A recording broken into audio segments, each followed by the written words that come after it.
রাজধানীর উত্তরায় ৬তলা একটি ভবনের নিচতলা একটি রেস্টুরেন্টে ভয়াবহ অগ্নিকাণ্ডের ঘটনা ঘটেছে। আগুন নিয়ন্ত্রণে কাজ করে ফায়ার সার্ভিসের ১২টি ইউনিট। আগুনে ধোঁয়ায় আচ্ছন্ন হয়ে যায় পুরো ভবন, আর নিচতলায় আগুন লাগার ফলে ভবনের উপরে থাকা বেশ কয়েকজন আটকা পড়েন। উত্তরা ১২ নম্বর সেক্টরের নিচতলায় লাভ লিন্ড রেস্টুরেন্টের গ্যাসের লাইন থেকে আগুনের ঘটনা ঘটে। গাজা ইসরায়েলি বাহিনীর বর্বরতার বন্ধে সম্মিলিত পদক্ষেপ নেওয়ার আহ্বান জানিয়েছেন প্রধান উপদেষ্টা অধ্যাপক ড. মোহাম্মদ ইউনূস। এ সময় ফিলিস্তিন সংকটে দ্বিরাষ্ট্রভিত্তিক সমাধানের জন্য বাংলাদেশের অবিচল অবস্থান পুনর্ব্যক্ত করেন তিনি। বৃহস্পতিবার মিশরের রাজধানী কায়রোতে D8 শীর্ষ সম্মেলনের একটি বিশেষ অধিবেশনে তিনি আহ্বান জানান।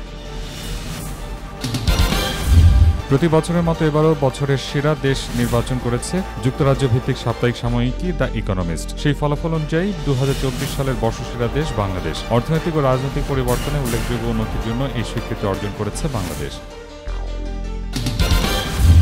দুর্নীতিবাজ আওয়ামী লীগকে ক্ষমতায় বসাতে একটি মহল পায়তারা করছে উল্লেখ করে বিএনপি চেয়ারপারসনের উপদেষ্টা আব্দুস সালাম বলেছেন, এই দেশের জনগণ আর আওয়ামী লীগকে ক্ষমতায় দেখতে চায় না। কৃষিবিদদের উদ্যোগে রাজধানীর জিগাতলায় কৃষক থেকে সরাসরি ভোক্তা পর্যায়ে ন্যায্য মূল্যে নিত্য প্রয়োজনীয় বিক্রির দোকান উদ্বোধনী অনুষ্ঠানে এসব কথা বলেন তিনি।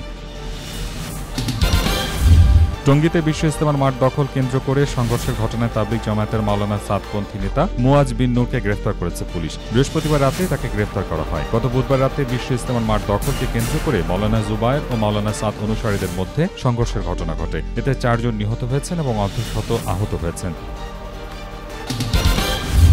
২১ থেকে ২২ ডিসেম্বরের মধ্যে বৃষ্টিপাতের সম্ভাবনা থাকায় বাংলাদেশে পুরোদমে শীত জেঁকে বসবে বলে জানিয়েছেন আবহাওয়াবিদ ড. মোহাম্মদ আবুল কালাম মল্লিক। এছাড়াও জানুয়ারি মাসের শুরু থেকেই শৈত্যপ্রবাহ সহ দেশের কোথাও কোথাও বৃষ্টিপাতও হতে পারে বলে জানান এই আবহাওয়াবিদ।